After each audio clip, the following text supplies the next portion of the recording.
This is the American Forces Network, Europe.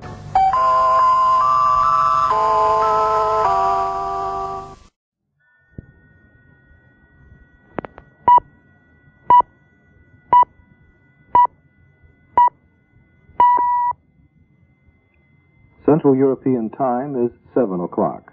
Wholesale prices climb in November, contributing to an annual jump of 5.4%. AFN News, from the wires of the AP and UPI. Good evening, this is David Elliott reporting.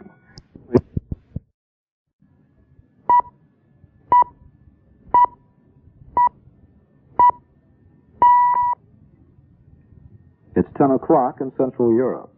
Vietnam peace negotiators meet behind closed doors for 4 hours in Paris, another session set for tomorrow. President Nixon puts finishing touches on his second-term cabinet, and the Apollo 17 astronauts get their first rest on their way to the moon. The 10 o'clock report, an expanded summary of world developments compiled from the wires of the AP and UPI with reports from the major American networks. Good evening, this is David Elliott reporting. 17 astronauts are in a 6-hour rest period as they speed toward the moon. The caution and warning systems in their spacecraft, which have been giving them some false alarms, have been turned off.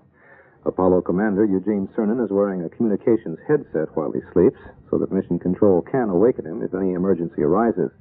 Mission Control monitors the condition of all the systems on the moon ship. In general, things are going smoothly with the flight, but got off to a late start from Cape Kennedy during the night because a computer would not acknowledge a signal. Officials say that lost time will be made up during the trip to the moon, so that Monday's scheduled moon landing will occur at the originally scheduled time. Cernan and geologist Harrison Schmitt will do the moon exploration, while Ronald Evans circles in the command ship. The wives and children of Cernan and Evans watched the blast-off at Cape Kennedy last night and then left for their homes in the Houston area today. Mrs. Evans said of the blast-off, "I had no fears at all. Being an astronaut is no worse than being on duty in Vietnam." Evans was a fighter pilot flying missions over Southeast Asia before joining the astronaut program. Schmitt is a bachelor.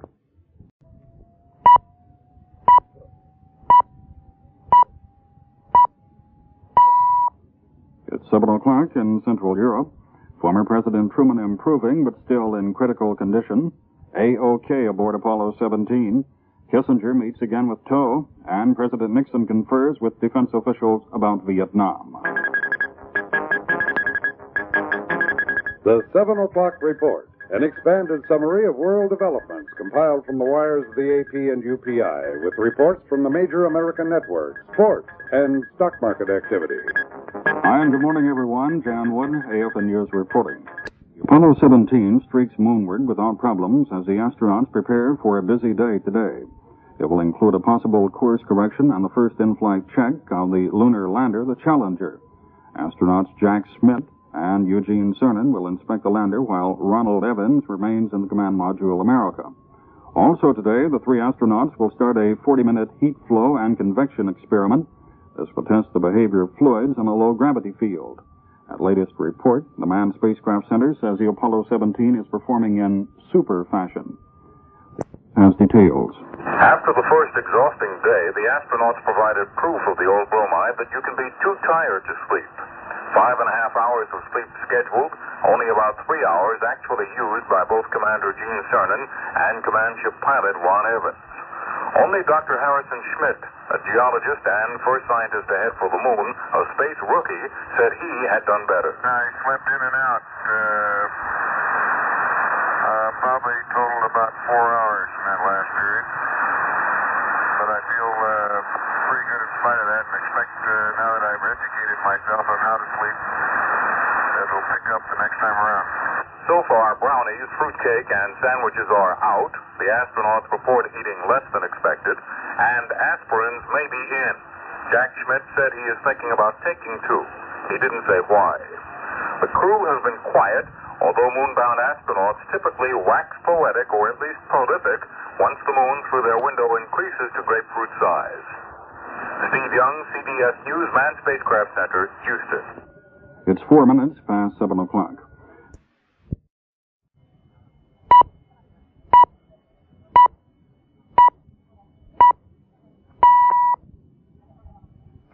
Central European Time, 6 o'clock. The secret Vietnam peace talks continue in Paris. Apollo 17 passes the halfway mark in its outbound journey. Former President Truman improves but stays on the critical list, and a hijacking is foiled. The 6 o'clock report, an expanded summary of world developments, including today in Europe, compiled from the wires of the AP and UPI, with reports from the major American networks. Good evening. I'm David Meinert. 17 astronauts are awake at this hour, preparing for mid-course correction in their flight path to the moon.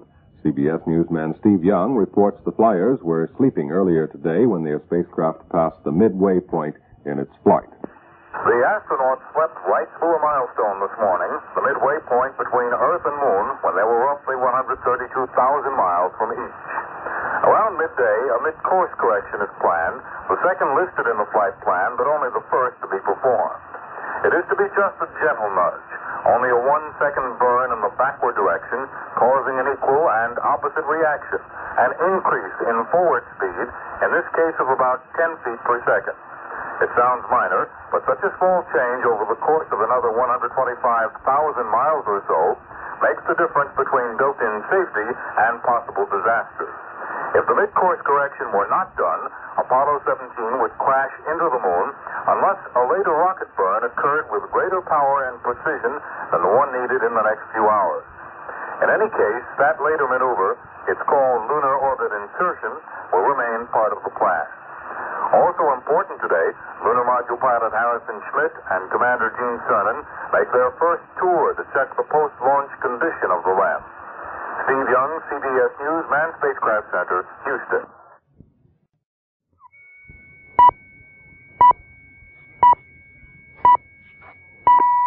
It's 9 o'clock in Central Europe.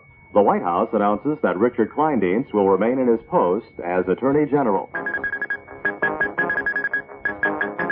AFN News, from the wires of the AP and UPI. Good evening. This is Paul Macco reporting from Frankfurt. 17 astronauts have made a course correction to put them on a better path to the moon. Mission Control says the firing of jets on their spacecraft looked very good.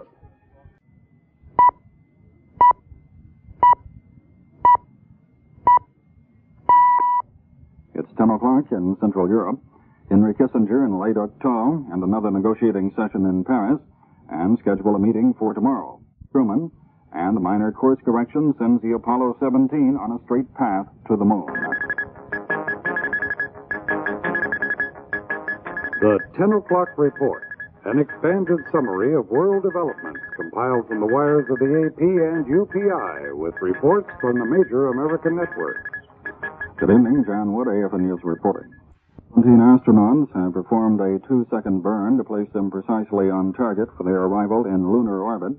The rocket firing was the first order of business today, after the crew awoke from a night's rest some 145,000 miles out in space. The rocket firing compensates for one of the continuing effects of the delayed launching. Blastoff was 2 hours and 40 minutes late, and Mission Control tried to make that up by having the astronauts rocket out of Earth orbit at a higher speed than usual. But the more powerful rocket thrust placed Apollo slightly off course and necessitated today's course correction. At the Houston Space Center, ABC News reports that there's an air of sadness in some quarters about the fact that the giant Saturn V rocket used to send all Apollo astronauts into space no longer will be used. There's a whiff of nostalgia and even sadness in the air here at the Manned Spacecraft Center. While officials and engineers are confident that men will return to the moon years from now, there's practically no chance that men will ever again ride a Saturn V into the Florida sky. And that saddens Flight Director Jerry Griffin, who's worked in the Mission Control Center here on every Apollo mission but never seen a launch except on television. Griffin says it's time to move on to newer, better rockets and spaceships, but confesses he's a bit of a romantic at heart. Knowing that men have ridden the Saturn V for the last time, says Jerry Griffin, is like suddenly finding out you're too old to do something, and it hurts. John Pollock, ABC News, Manned Spacecraft Center, Houston.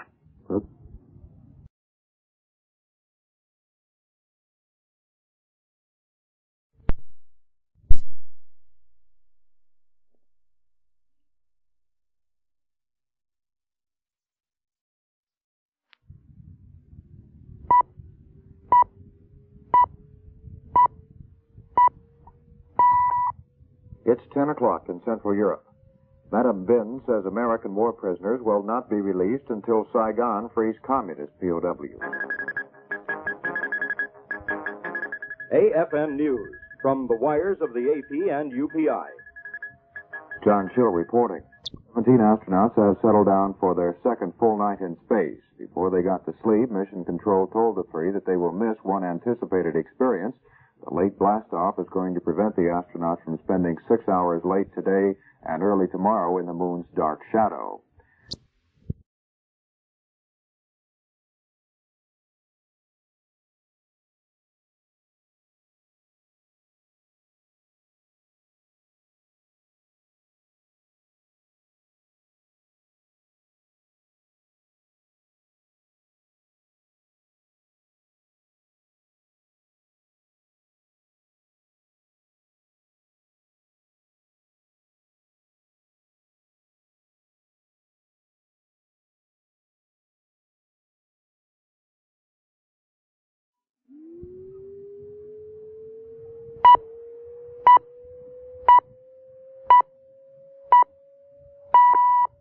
It's 1 o'clock in Central Europe. Democratic committee members meet in Washington to elect a new party chairman. AFN News from the wires of the AP and UPI. Good afternoon. This is Paul Macco reporting from Frankfurt.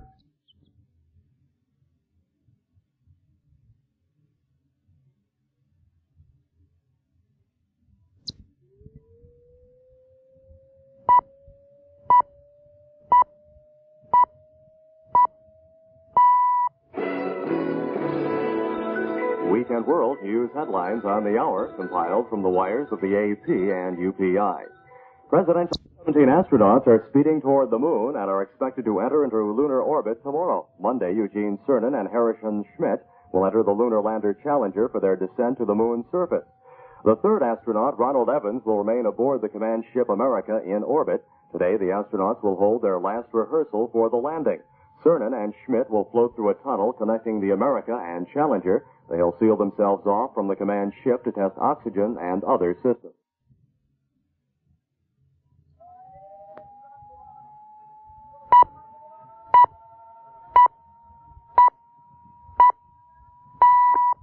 It's 6 o'clock in Central Europe. Secret Vietnam peace talks continue in Paris. AFN News from the wires of the AP and UPI. Good evening. This is Paul Macco reporting from Frankfurt. 17 astronauts are grabbing some extra sleep on their way to the moon. They were scheduled to end an 8-hour rest period shortly after 2:30 Central European time, but they were allowed an extra hour of sleep. The first item on today's agenda is for Eugene Cernan and Harrison Schmitt to check out the lunar module.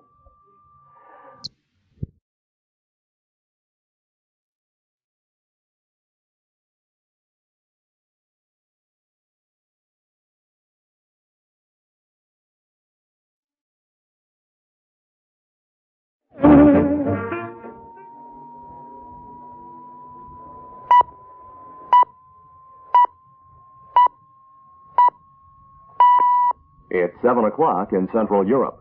The condition of former President Harry Truman improves slightly. AFN News from the wires of the AP and UPI. Good evening. This is Paul Macco reporting from Frankfurt. 17 astronauts behaved like Earthbound commuters today, fighting the alarm clock. It took Mission Control 9 calls and a triple play of a college fight song to rouse the trio from a satisfying sleep, an hour and 4 minutes late.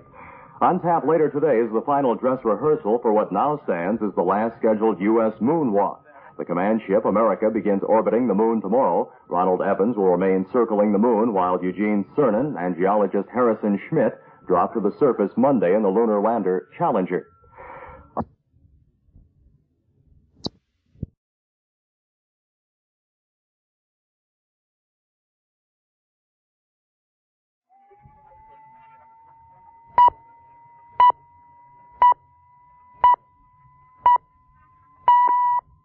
It's 9 o'clock in Central Europe. The Vietnam peace talks are postponed for one day while both sides meet to discuss technical aspects of a ceasefire. AFN News from the wires of the AP and UPI. Good evening, John Wood, AFN Europe reporting. 17 astronauts wanted a little extra shut-eye today. Despite voice calls and a wailing horn, Eugene Cernan, Ronald Evans, and Jack Schmidt woke more than an hour late. All is going well as the astronauts and the America spacecraft head into lunar gravity and moon orbit tomorrow. Cernan and Schmidt inspected the moon lander twice today and reported it to be in good condition.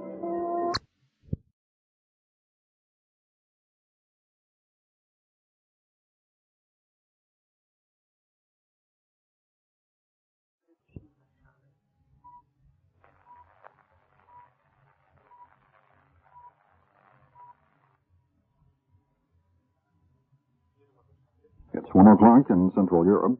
The British accuse the Russians of taking an active part in Ulster's sectarian violence. AFN News from the wires of the AP and UPI. John Wood, AFN News reporting.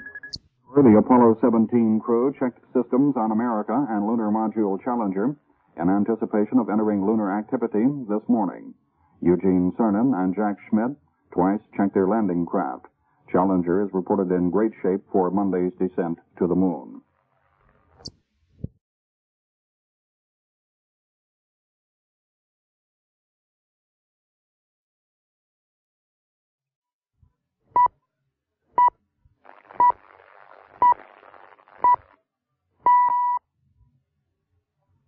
It's 9 o'clock in Central Europe. Japan holds a parliamentary election today. AFN News from the wires of the AP and UPI. Good morning, Gary Baltel reporting.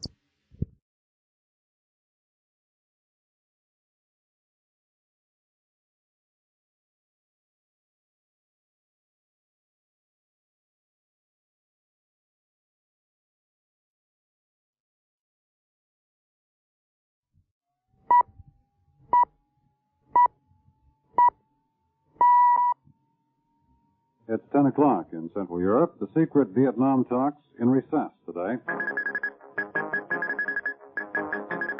AFN News and Sports Roundup.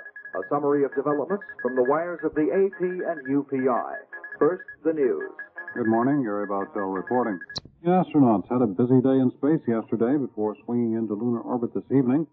Eugene Cernan, Ronald Evans, and Jack Schmidt, after oversleeping an hour yesterday, gave their lunar lander one final check and said there were no problems to report. Spacemen, more than 200,000 miles from Earth, also conducted an experiment to study the mysterious light flashes other astronauts have reported seeing.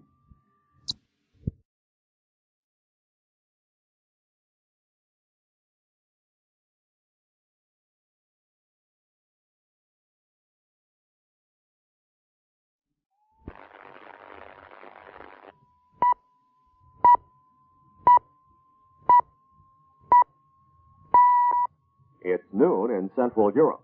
The West Coast baker strike may end soon. AFN News from the wires of the AP and UPI. Good afternoon. This is Paul Macco reporting from Frankfurt. Planes swept into what's called the twilight zone last night and sped toward a scheduled orbit of the moon later this afternoon. The three astronauts complete final tests for the orbiting later today. The twilight zone is the point at which the Earth's gravitational pull and that of the moon are equal. At the time, they were 38,000 miles from the moon and 226,000 miles from Earth. When Apollo 17 crossed the invisible line, the moon's gravity took effect and the spaceship's speed started accelerating. The astronauts also completed the final dress rehearsal yesterday for the tricky lunar landing tomorrow. Astronauts Eugene Cernan and Harrison Schmidt will make that landing.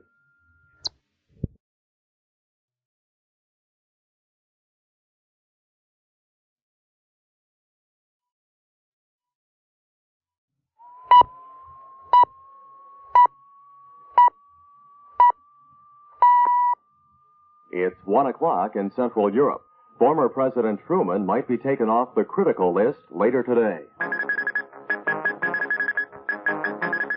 AFN News and Sports Roundup.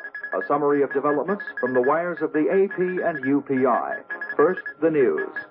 Good afternoon. This is Paul Macco reporting from Frankfurt. Astronauts Eugene Cernan, Harrison Schmitt, and Ronald Evans are slated to complete an 8-hour rest period at about this hour. Their command ship and attached lunar module are scheduled to enter lunar orbit this evening in preparation for tomorrow's lunar landing. A possible mid-course correction burn has been scheduled for today, but Mission Control has indicated the spacecraft's path is so perfect, another engine burn probably won't be needed.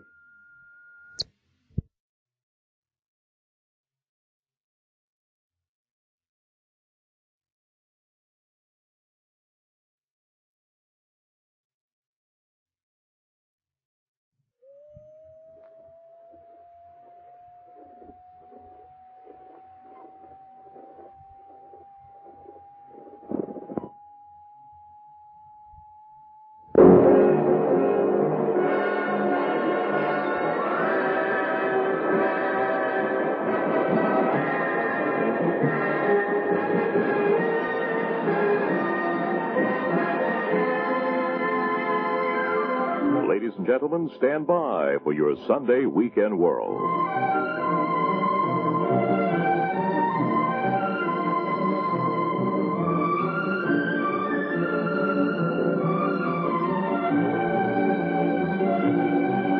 We bid you welcome to Weekend World on the American Forces Network Europe. Today, a discussion from Chicago on an all-volunteer Army of the future. Army Sergeants Dave Stewart and Gary Lyon in Bremerhaven take us to the pickup and turn-in points handling American servicemen's POVs. Paul Cryer tells us about an upcoming in-depth feature in the Stars and Stripes. Air Force Sergeant Ted Cole chats with the German blues singer. From Munich, Neil Fontaine talks with folk singers Colin Wilkie and Shirley Hart. Specialist Bill Benson reports from the USARA Medical Command, and Comedy Time today offers Nichols May as well as Jonathan Winters. I'm Army Sergeant Monty Jones. Our point of origination is AFN Studio C1 in Frankfurt. We begin with a look at the late news with Paul Macco. Weekend World News headlines on the hour compiled from the wires of the AP and UPI. Moon is pulling the Apollo 17 spacecraft toward the lunar surface. Insertion into an orbital path is scheduled for later today. Astronauts Eugene Cernan, Harrison Schmitt, and Ronald Evans have just completed another 8-hour rest. Preparations are being made in anticipation of the lunar landing for tomorrow.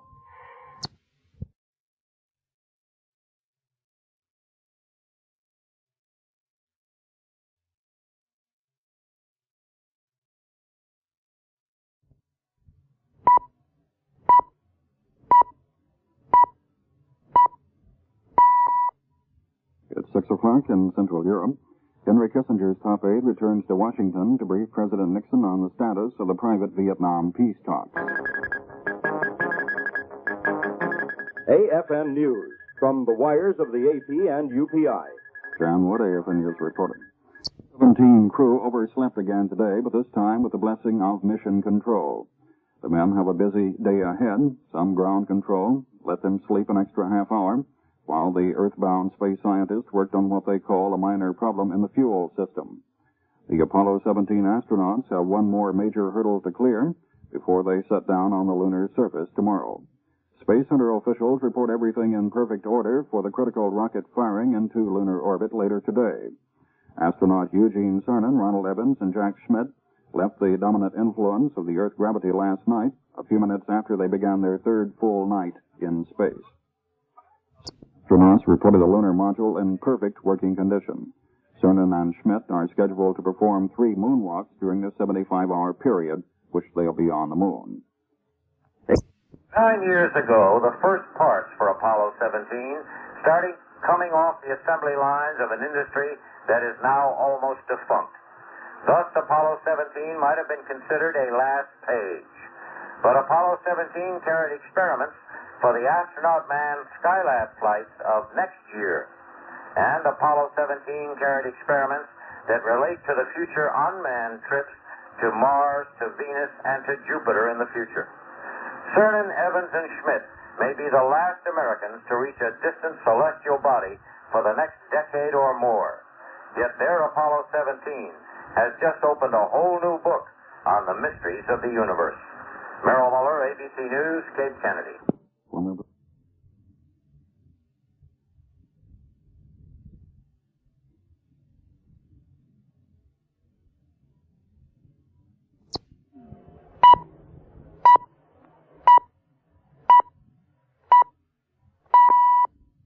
7 o'clock in Central Europe. Former President Truman no longer on the critical list. AFN News from the wires of the AP and UPI. John Wood, AFN News reporting. Gene Cernan, Ronald Evans, and Harrison Schmitt will disappear behind the moon, and that's when they'll trigger a critical engine burn to place the spacecraft in lunar orbit. The three slept late again this morning while engineers studied whether a minor mid-course correction would be necessary. It was decided it will not be. Friday's mid-course correction placed the spacecraft on what is termed a near-perfect course. Rock slide would have left rock samples from several different ages of the moon, and the astronauts hope to bring them back to Earth for study.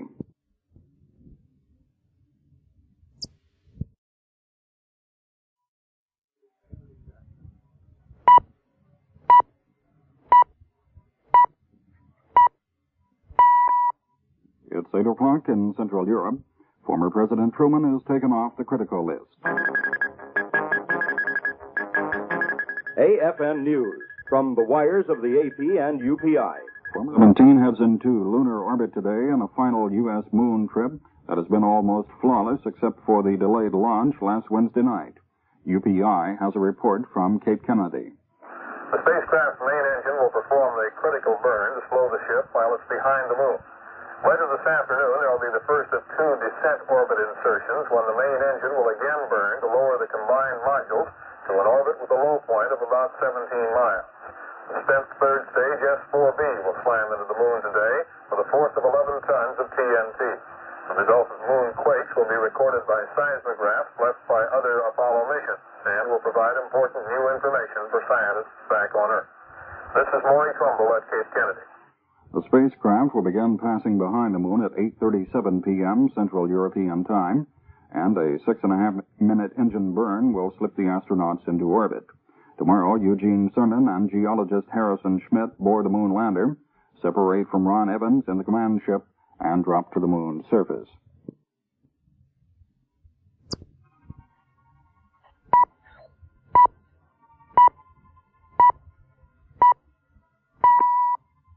It's 9 o'clock in Central Europe. President Nixon meeting with General Haig in Washington. AFN News from the wires of the AP and UPI. John Wood, AFN News reporting. Evans jettisoned a panel on the side of the Apollo 17 spacecraft today, preparing for his busy days ahead alone in the moon orbit. While Gene Cernan and Jack Schmitt walk on the surface of the moon, Evans will survey the surface in detail. The astronaut's course is so accurate that a course correction scheduled today was canceled. The astronauts have fired their big engine for 6 minutes and 38 seconds to drop into orbit around the moon.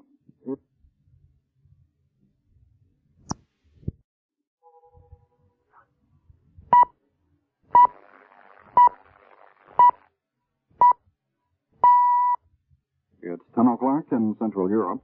The Apollo 17 is in a moon orbit.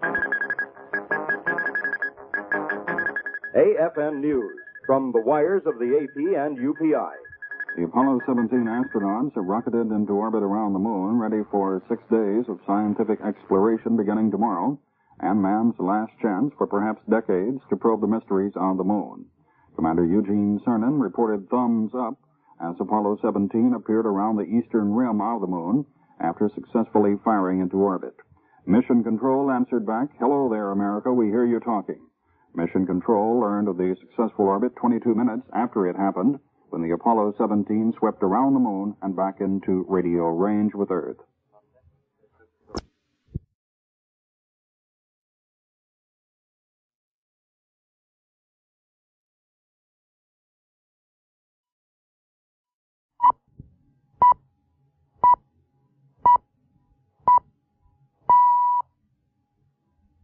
It's 7 o'clock in Central Europe.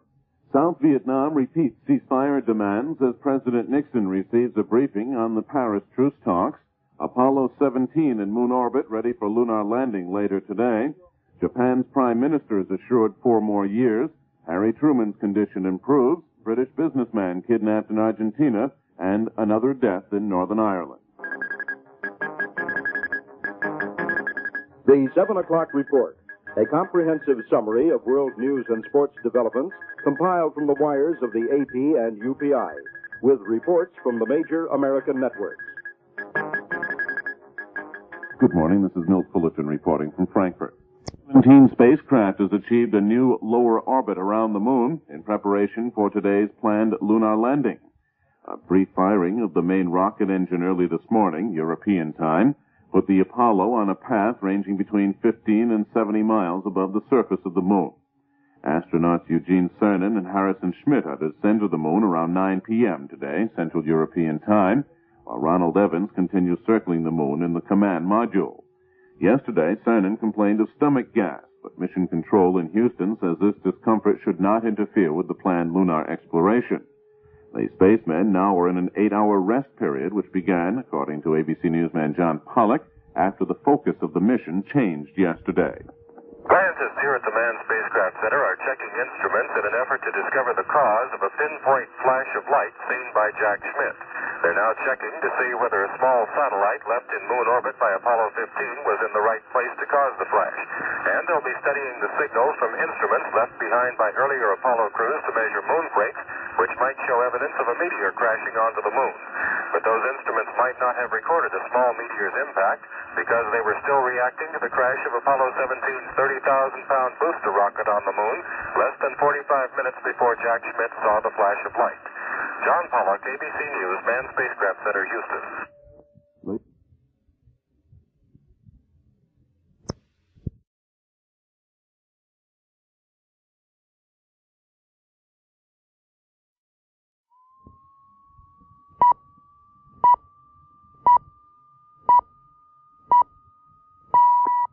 It's 4 o'clock in Central Europe. The private Vietnam peace talks set to resume later today. AFN News, from the wires of the AP and UPI. Good afternoon. This is Paul Macco reporting from Frankfurt.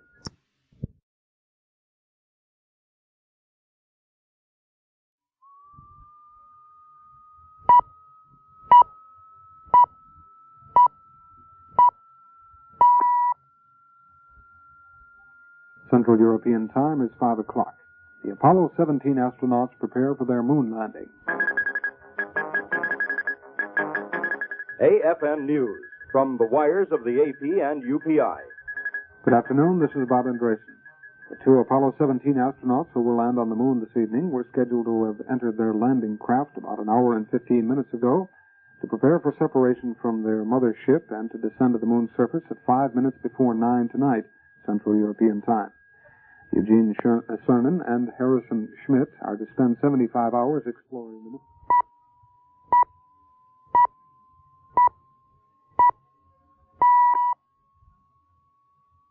Central European time, 6 o'clock. Apollo 17 prepares to land on the moon. The private Vietnam peace talks resume in Paris, and former President Truman is off the critical list.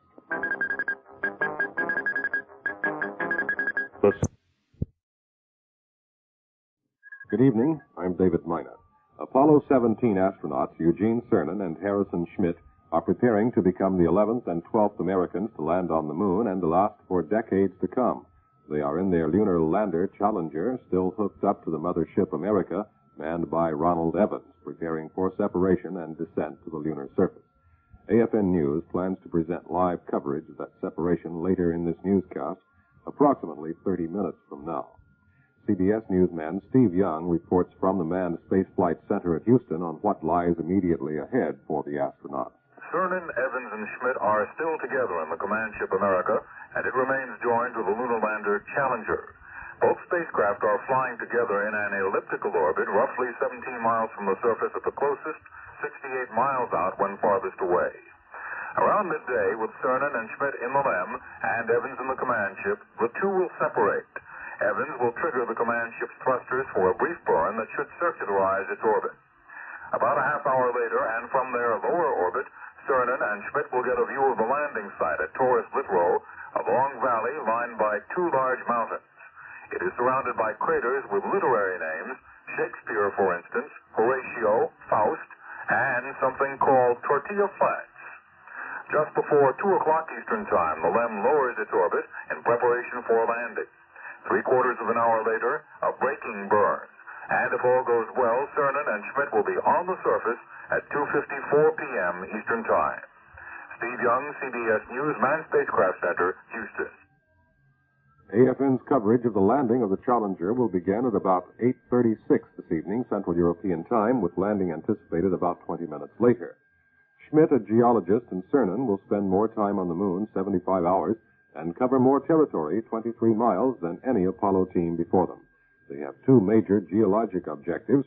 One is to see if the floor of the dark valley in which they land consists of ash and cinders representing the moon's last volcanic gas, possibly less than 1 billion years ago.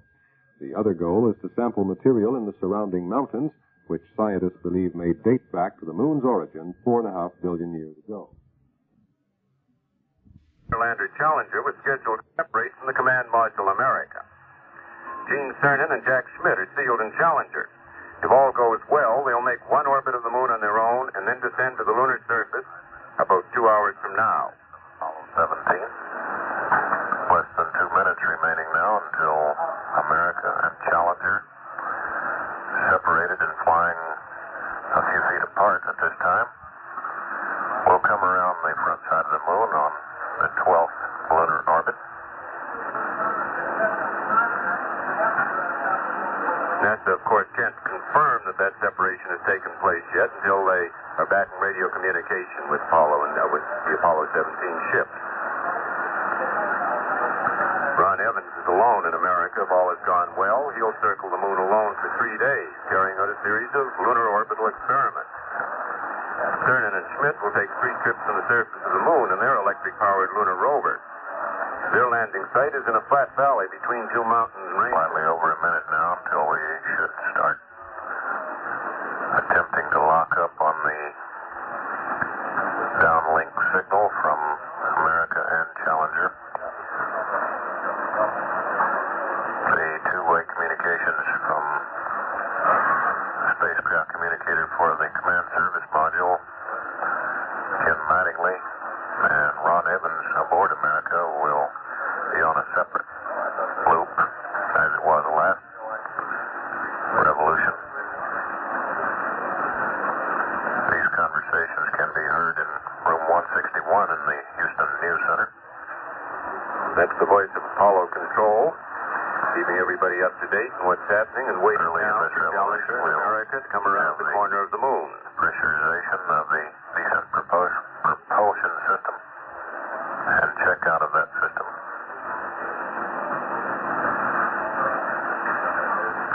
Some 5 seconds away from acquisition.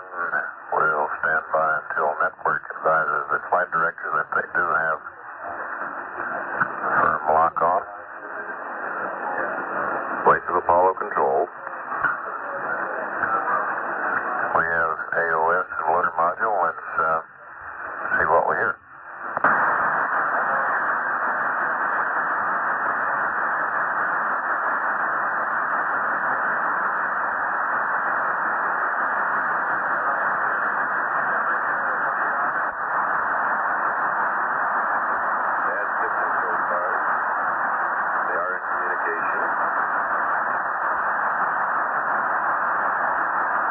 Challenger, Houston, you're very, very weak, over. Houston's having trouble hearing the spacecraft.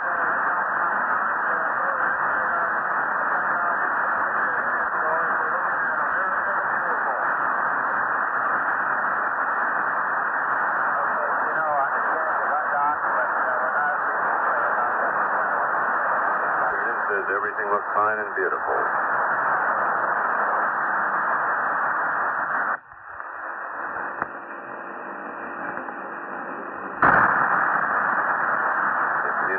Should improve very shortly.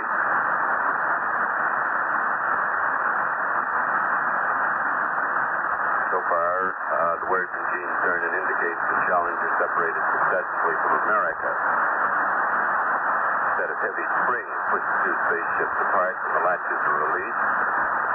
Then the command module America drifts away. Presently, it will go into an orbit of its own, 62 miles by 81 miles.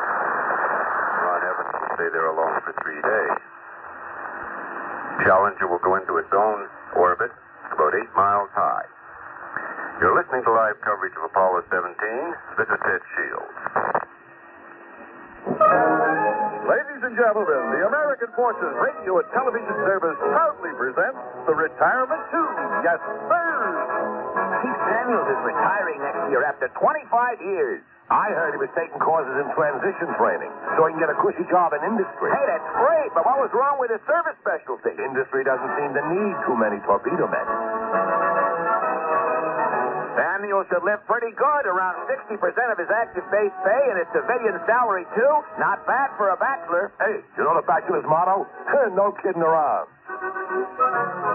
You know, even after retirement, a service type and his family are eligible for treatment at military hospitals under campus. I'd just as soon not have to go to any hospital. But just think of it as a charge account for aspirin. Financial security, retirement pay, health care. Just a few of the benefits of retirement from the armed forces. Find out about all of them from your personnel officer. Yes, sir.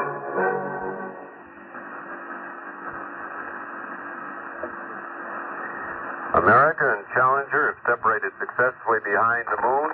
Now they've rounded the corner of the lunar surface and they're back in communication with the Manned Spacecraft Center at Houston. Jack Schmidt on Challenger reported watching the command module America float away from. Let me give you some down 20 angles if you want them. Go ahead. Ready, copy. He called it America the Beautiful. The lamp plus 30109 plus 28453 plus 35948. Now reading off a set of technical reports plus to establish the orbit precisely for the engineers on Earth. 104. Challenger should be in an orbit of about 8 miles above the moon. From that orbit, it will descend this afternoon to a landing on the lunar surface, touching down at about 2:55 Eastern Time. Okay, Gordon, we're ready. Dip throttle check. I'm ready to hit engine stop. Stand by. Talking to Gordon Fullerton, who's the captain communicator at Houston for the lunar lander Challenger. We probably won't hear much from America, the command module.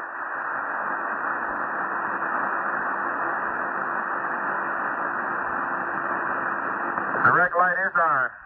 Gotcha.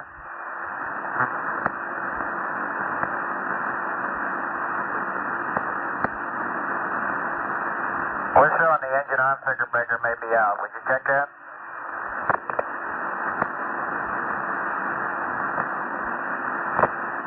America moving slowly away from Challenger. Command module pilot Ron Evans. Okay, I'm sorry, Gordy. We missed that here. Okay, we'll try it again. To the moon. Separation has been successful.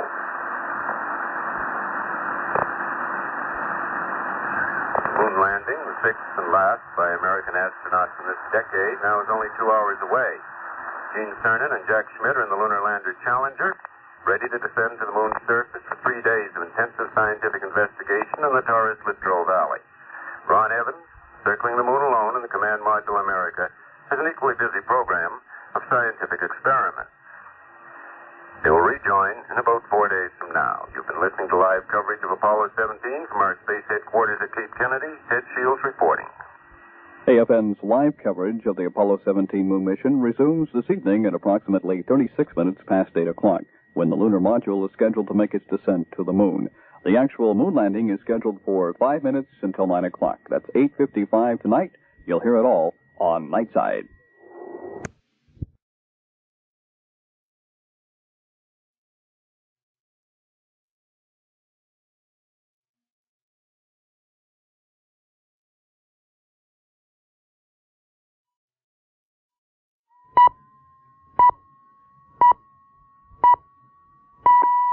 It's 7 o'clock in Central Europe. Apollo 17's astronauts, Cernan and Schmidt, separate their lunar lander from the command ship. AFN News from the wires of the AP and UPI. Good evening. This is Paul Macco reporting from Frankfurt.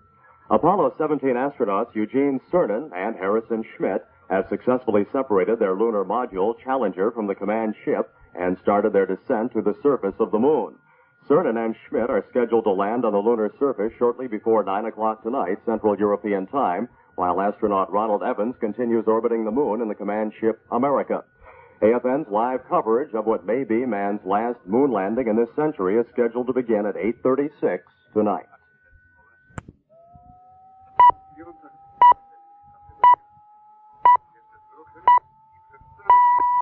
It's 8 o'clock in Central Europe. President Nixon announces he'll request an extension of the wage and price controls. AFN News from the wires of the AP and UPI. Good evening. This is Paul Macco reporting from Frankfurt. Challenger has undocked from the Apollo 17 command module, ready to descend to the surface of the moon shortly. The maneuver was performed on the far side of the moon, out of contact with the Earth. Eugene Cernan and Harrison Schmitt now will fire Challenger's rockets to bring their lunar lander into orbit 8 miles above the surface of the moon. Touchdown is set for 8:55 tonight, Central European Time. AFN's live coverage starts at 8:36. Cernan and Schmitt will spend a record 75 hours on the moon in the last Apollo lunar excursion. Moon. Paul Macco, what's new? Well, Chris, as many of our listeners know already, Apollo 17 astronauts Eugene Cernan and Harrison Schmitt, inside their lunar lander Challenger, are continuing their descent toward the lunar surface and are scheduled to land in about 20 minutes or so. Earlier tonight, at about 6:35 Central European Time, the Challenger, as heard on AFN, separated from the command ship America to begin what may be man's last exploration of the lunar surface in this century. After separation, both Cernan and Schmitt in the lunar module reported all systems were functioning normally. Meanwhile, still orbiting in the command ship was Ron Evans, who also reported that everything went well during the separation. Evans will remain in lunar orbit aboard the command ship. He'll probe the moon from above with an array of science instruments and special cameras. Ahead for Cernan and Schmitt are 3 days of exploration among the craters, hills, and canyons of the moon. And now to AFRTS for live coverage of that moon landing. Landing of Apollo 17. This is George Engle with Merrill Mueller at the Apollo News Center. Astronauts Gene Cernan and Jack Schmitt are preparing to begin their descent to guide Challenger to a landing in a box canyon in the northeast corner of the moon. So far, everything has gone well. My colleague Merrill Mueller. This is an entirely different landing approach than has ever been tried before in the Apollo program. Right now, however, Challenger is talking live with the ground controllers. And Houston, let's switch and listen a moment. No down 68 prior to P63 or 969, right? That's Jack Schmitt. Affirmative. That's Gordon Fullerton in Houston. Hey, Jerry, you need to ask him anything, I'll try to Highgate. No, go ahead, try it. Fire to Highgate, Gordy. They are making checks on their switches. Okay, it's locked up in auto. For the landing guidance computer on Challenger. The guidance computer will set off and Gordy, the be big advised descent that you're clipping on your first word. that will power them down into that box canyon. Okay, Jack, we'd like you to set 410 and the AGS to all ball. While they're going through that AGS is the abort guidance system, and they're just setting that up for any emergency that may arise. That's the one that gets them out of there and gets them away from trouble. While they're setting that up, let's explain where they are and what they're doing. They're coming around the northeast face of the moon, the upper right-hand corner. They're doing about 3,615 miles an hour, but they have been put on what is called a crash trajectory. They're not going to crash, but that's what the line means. They're at about 7 miles altitude, and if they didn't correct anything, they would hit the moon about 400 miles west of their landing point. This has never been tried before, but it's done deliberately to save fuel for the braking rocket. And it saves almost 2 minutes of fuel, extra hovering time for Cernan when he gets close to Box Canyon. They will actually, when they light that braking engine, they will actually upset the present trajectory and have control of what they do from there on out. There's been another adjustment in the time when they will fire up that rocket. It's only in a few microseconds at this point. That AG system that Gene Cernan was checking out is the one that, you might say, saved his bacon on the Apollo 10 mission. And that's the system that got him off the moon as he made that first non-landing approach long before Apollo 11 and the first landing mission, Red. That flight, by the way, was aimed for a pass across the top of the moon at about 8 miles altitude. This one, as you'll note, is lower. It's now at 7 miles altitude. They will make their approach toward taurus-littrow, which is on the southeastern edge of the Sea of Serenity, one of the big masses of seas on the moon, one of the dark spots we see from Earth. There's go for their PDI. So all the systems have been synced up. And this is amazing because the ground controllers allocated only 13 and a half minutes from the time of acquisition of signal at the edge of the moon around the face of the moon to get everything set for landing, and they've done it in just about 9 minutes. And Jack Schmidt radioed down a thank you, Gordy, to Gordy Fullerton. A call between the two ships now. Usually they try to make contact before this power descent initiation. That's what PDI means. That's the pattern that they follow in order to power down to a landing. We're staying live. Okay, Jack, check your watch. Okay, at 2 minutes I'll get the master arm. And 30 seconds I'll get the engine arm, and we'll watch the ping tape meter pick up average G. You give me a go on the ullage, I'll back up the ullage. Okay, and I'll back up the start. Challenger, should we lose the steerable, go forward on me. Change of antenna if necessary from ground Roger, forward on me. Turner and Schmidt going through engine controls. There was a call to America from Challenger, but I didn't hear any response. Down a little bit. They are on a different circuit. We may not hear direct on this line. Probably goes from point to point. Rod Evans relaying through Houston and back up to Challenger. Evans will remain up in orbit. He's circularized his orbit now. And he's about 80 by 60 some odd miles over the surface in his parking orbit. From there he'll conduct his scientific experiments with all those complicated and sophisticated instruments while they're making their approach and landing. And the 3 days that the Challenger on the moon. This, of course, is a little bit of a road race. Challenger being lower and diving toward the moon has passed under America. And America is now up and behind Challenger. Okay, Houston, 2 minutes. Master arm is on. I've got 2 good lights. Roger. Both selectors staying. Okay. Instruments are good. 2 minutes. Once again, an average G. I'll get the engine arm. 2 minutes before the start of the rocket. I'll back up the ullage and get the start. Roger. Challenger, we're going to leave that 3 off until after ignition. We'll call you. Roger. Setting everything up. Yeah, I should have put that on like we talked about. They are going through all of this step by step with the ground, and the ground has just ordered a battery change, but that's a normal routine. And also, we have about a 12-minute rocket burn, and that's the flight plan before they are expected to touch down on the face of the moon. Man, I tell you. It could be longer than that.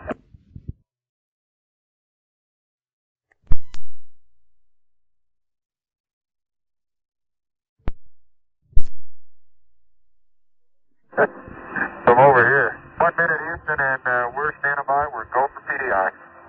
Roger, you're looking good here. It checks. The readings in Houston and the readings up there in Challenger. They look good. They correlate. PDI is 10% of the rocket thrust, not the full rocket engine. It opens up at 10%. They will be 322 miles out from the landing site. Okay, approaching 30 seconds. Blank. 50 blank. The engine will light at 56,544 feet above the moon. 2 lights. Okay, engine arm is decent. I think the tape meter drove. I'm not sure. Just a few seconds. Confirm the ullage. Standing by for ullage. Circulates the fuel in the engine. Puts it exactly where it should be. Fuel ullage. We've got ullage. Proceed on the 99. It took 2, 1, 0. Ignition, Houston. Attitude looks good. Engine override is on. Master arm is off. We got a decent quantity light on at ignition. Just prior to ignition. PTC tank's good. RCS is good at 15 seconds. Roger. RCS is golden. Should be stable throttle up. Engine's about to go maximum thrust. Stand by. They're not on last time, Houston. And the computer likes it. Roger. Still got the quantity light on. Maximum thrust. They've already slowed okay, down. Attitude looks good, Jack. Okay, at 30 seconds. Should have about 108. They're down to about 2,640 miles an hour. Oh, boy. And dropping. Ags and beans are close. Those are the guys. Okay, coming up on 1 minute. 1 minute. You ought to have 98. They're just south. Okay, H-dot is high right now. Mark it 1 minute. Altitude high. Challenger, Houston, I have a 169. Looks good, Houston. Plus 03400 plus 3,400 feet. Over. A little less than 11 minutes before landing, Red. 3,400 feet per second is their braking speed. They're south of Microbius Crater, 257 miles from the landing site. And headed in. So far, everything is fine. Challenger, you go for enter. Roger, go for enter 130. We're go coming through 57K. Okay, the altitude's high and the H-dot is high. That's right. The altitude is somewhere in the area of half a mile high. Okay, 2 minutes, you ought to have 89 on the ball.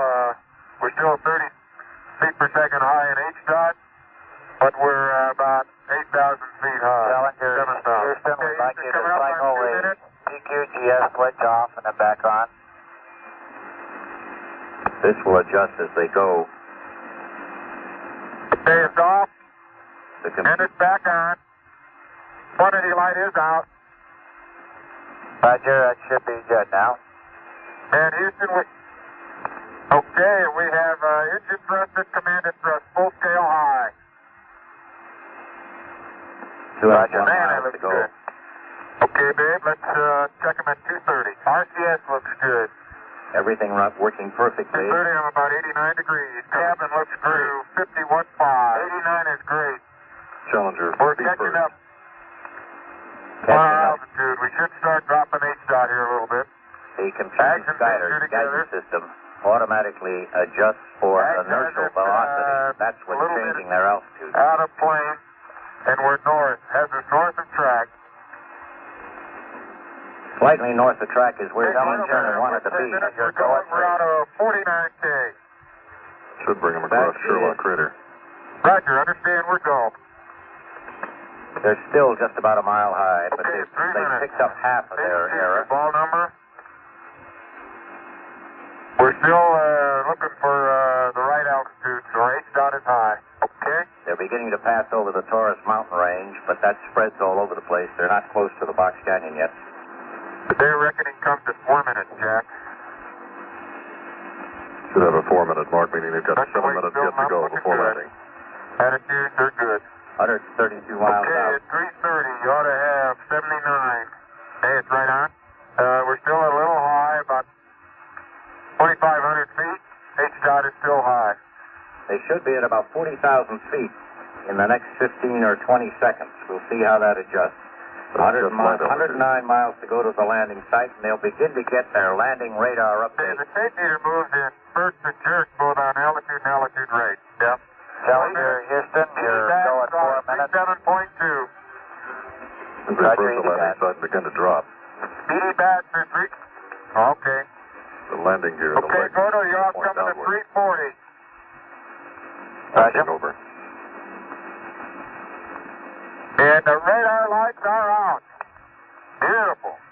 That's their landing radar update. Sounds great. Both systems are go right on the line. Landing radar has been almost flawless. Okay, you're looking at LH. And you go for a VERP 57. They should be at about 40,000 feet now above the moon. Okay, and 100 miles out. 57 is in. Hey, Houston, is the Ags out of plane correct? Stand by. They should be starting to roll upright. Okay, coming up on 5 minutes, Jack. Let's take a check at it. At about 38,000 feet. 74 degrees. That's good. 70 feet per second. We're coming down. 36. You're still Challenger, you're going 5 minutes. The Ags out of plane looks okay to us. 6 minutes before landing. 98 miles out. Sorry, 7. Okay, go at 5. We're out of 36.5 now. They're right on the money for their Got the altitude. Earth right out the front window. Perfect approach so far. And then got the Earth in sight. Challenger Houston, battery 3 on at your convenience. The battery change. Battery 3 is on. 71 miles. miles to landing. 30 Gordon, we're over out of 71 in our statute miles. 34, we're right on altitude. The H-dot ought to start dropping off. Voice of Apollo carry we wide want to breaking keep in it once in a high. while. Their speed now has dropped down to around 1,900 miles an hour. We pitch over. I can't see a thing except the Earth. That's what I'm telling you to look at. Mission control in Houston occasionally breaking into it so much. Okay, Houston coming up on 6 minutes. 6 minutes, you ought to have 72 on your ball. Challenger, you're going to go. There's northeast 40 of miles base to on the It's sea of great. tranquility. H-dot's great. Ags and things are very close. Couple feet per second difference. Okay? Those are the two computers that guide them, and they line up pretty well. Feet out. We went over the hump. Del H just jumped. Roger. Should have taken them over the taurus-littrow range. And it looks like it's back down. Sorry, the Taurus mountain range. Roger, sounds good. Their altitude is a little below where they should be at the moment, but they're safe and fine. 72. Altitude is right on. H-dot is very close. They're Okay, 34 miles from the landing site. Throttle down time 7 plus 2, 6. 7, that's 6 seconds longer than the flight plan. So they're going to hold them off because they are a little below their Okay, we got everything. altitude. We're on 0. It's going fine. Okay, it's Now 7 down minutes. around 1,500 miles an hour. 67 is your angle. 26. 27, that's great. 106. Go at 7. H-dot slightly high, but okay. Each minute Okay, Gordon, we're going 7. We're now at 25,000 feet. That is just Okay, about we're where quite a they bit should out be. of the command module plane, but I guess we're on target. A little less than 5 minutes. Okay, watch the throttle now. Here it comes. Throttling back. Approaching well. 27. Computer likes it. Beautiful. Roger. America has just passed overhead and is photographing this approach and will photograph the landing. Okay, 145 to pitch over, Jack. 20 miles to target. 63 is your angle. A little over a minute and a half before they pitch over and Okay, point that's the getting landing closer. gear downward and begin powering that approach. They'll come down sort of like a baseball dropping at the top of its of a pop fly, and then they'll just drop right down with the braking rocket, that descent stage, to slow their approach, and it goes very, very well. They're over Merrill crater. This is live coverage of the descent of Challenger toward the moon. Apollo 17 now approaching the payoff of its mission. Gene Cernan and Jack Schmidt flying it down. Red? Just passed over Merrill crater. Okay, I got They're doing about 1,800 miles an hour in their approach, 10 miles to their target. Yes. They'll be passing over the Affirmative, hills update at the end of the canyon. They're approaching the Sea of Serenity and the Sculptured Hills, their first landmark for their actual box canyon. Okay, Their Gordo, I speed got now. Hanson, I've got Larry, and I've got the scarf. He spotted it. We're level with the top of the massif now. The seats of those mountains on each side of them, to the north and the south, Okay, 1, averaging about 5, 7,000 feet high. 1, 5, 1, 0. Enter. Okay, Jack, pitch over here. Go at 9. 4. Okay, pitch over. Okay, Gordo, we're out of 11,000 at 9. They're 4 miles from their target point. Are we coming in? 2 minutes to landing. Oh, Their speed is still about 300 miles an hour. That's what he means by coming in. Through 9,000. Stand by for pitch over, Jack. 8,000. I'll need the pro. I'll give it to you. There it is. Proceeded. And there it is, Houston. There's Camelot. Wide on target. I see it. They're at high gate. 42 degrees, 37 degrees, to 5,500. The beginning of their final touchdown procedures. Cernan will hover early. 42 degrees through 4,000. 47 now. Go for landing. 47 degrees through 3,500. 49 degrees. Going well.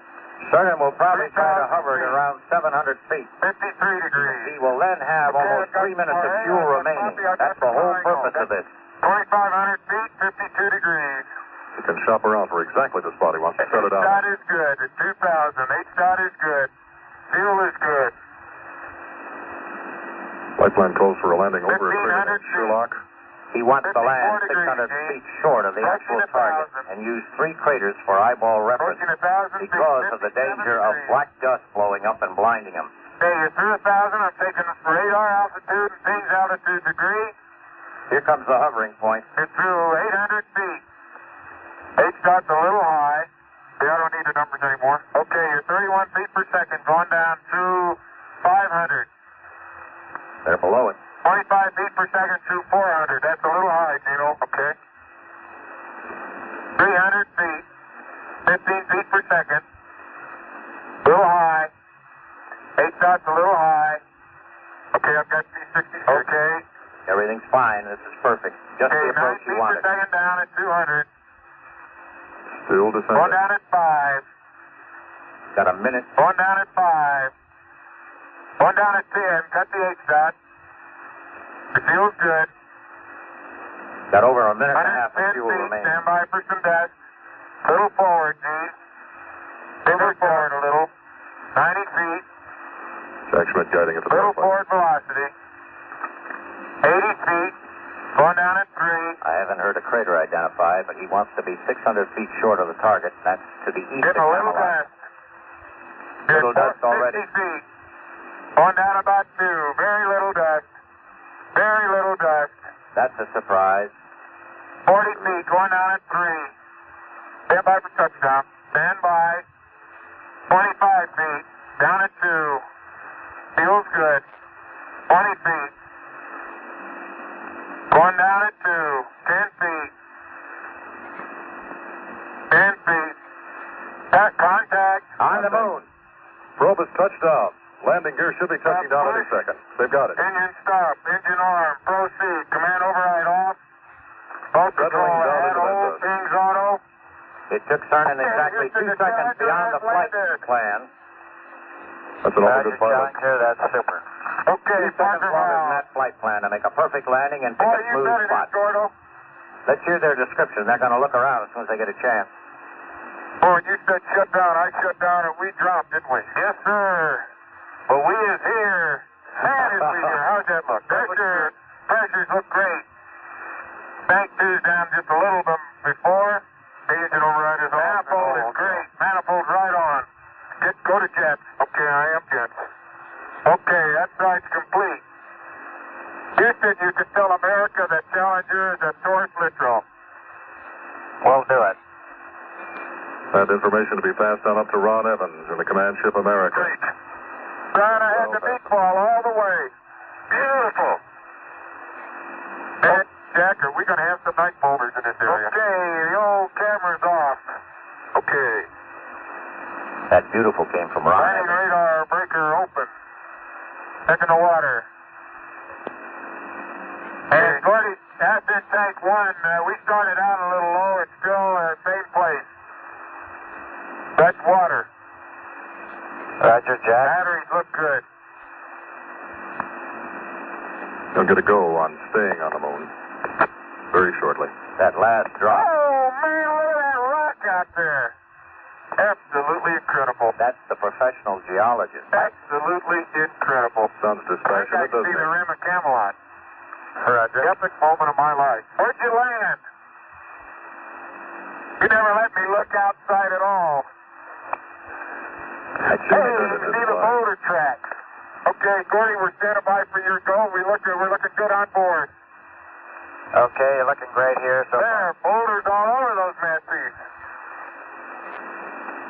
God, look at that propellant. We could have gone all around and looked around. We should have hovered around a little bit. Gone look at the sky. No, thank you. I like it right where we are. Okay, Gordy, while you're waiting on that go, I had to, I shot for a spot around 2 o'clock from Poppy. There was a number of boulders out at 12 o'clock from Poppy, and I really think I'm probably not more than about 100 meters out in front of it, and slightly to the north. It's very close to their Actually, I planned may be landing a little bit closer to Triton than I expected Poppy to be.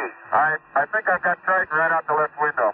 That's just where he wanted to be, but he's a few feet to the north of the point he picked. Okay, sounds good. Poppy was a little crater. He wanted to land just east of it. He said he landed at the 2 o'clock position relative to Poppy, slightly northeast of it. We're hearing an awful lot of this. This interesting observation, the massifs, these mountains to the left and right of them. Of course, they're different slopes, too. The hills are made of a different substance. Probably, that may be Rudolph right there, Jack, out your window. It's another one of the craters. I was looking more at those boulders and trying to stay in the spots in between them than I was, yeah, you did great relationship to that crater. And there was practically no dust. Just a little bit of a film. You had to ground all the way to the ground. Yeah. I can call touchdown on the shadow. Look at that. That tends to confirm the scientist's expectation that would be volcanic ash and heavier than normal lunar dust. Evidently, they are going to get something brand new, something that they've never seen back on Earth before. They'll bring it back from the moon with them. And they'll spend 3 days around there, and Jack Schmitt and Gene Cernan at this point are very excited about the rocks and the boulders all around their area. They've got some on the massifs to the left and to the right of them. Those are the high hills running up to 7,000 feet in height. They found a lot of things to look for, bring back with them, take chips of, scoop up, sample, and get back to Earth again, and all of that in the next 3 days. The Apollo 17 landing has been just about on the money. A perfect landing, everybody's fine, and it's going very well. And they're on the moon for the last landing. This has been a live special report from ABC Radio News. This is the American Forces Network Europe. We're quickly approaching the 9 o'clock hour, and that means that we'll have a summary of world events of significance from the AFN News Desk and then comment. You're listening to AFN Europe.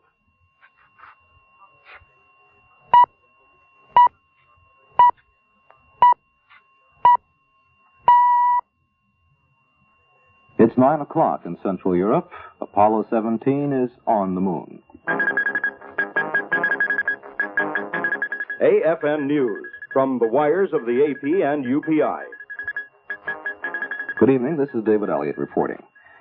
Well, as you've just heard, if you've been listening, Apollo 17 astronauts Eugene Cernan and Harrison Schmitt have landed their lunar module Challenger in a box canyon on the moon's surface, and now are preparing for America's last exploration of the lunar landscape for decades, perhaps for the rest of this century. Ahead of the two men are a record 75 hours on the moon, a planned 23 miles of exploring in their lunar rover. In the canyon where they've landed, they hope to find volcanic residue less than 1 billion years old, and in the mountains above, a geologic history of the moon's beginnings more than 4.5 billion years ago. Schmitt, a geologist, is the first scientist to land on the moon, and he'll be the 12th man to leave footprints in the lunar dust when he steps out of Challenger behind Eugene Cernan, a space veteran. They plan to climb out of the lander and start work at 30 minutes past midnight this evening, Central European time, and AFN will resume its live coverage at that time.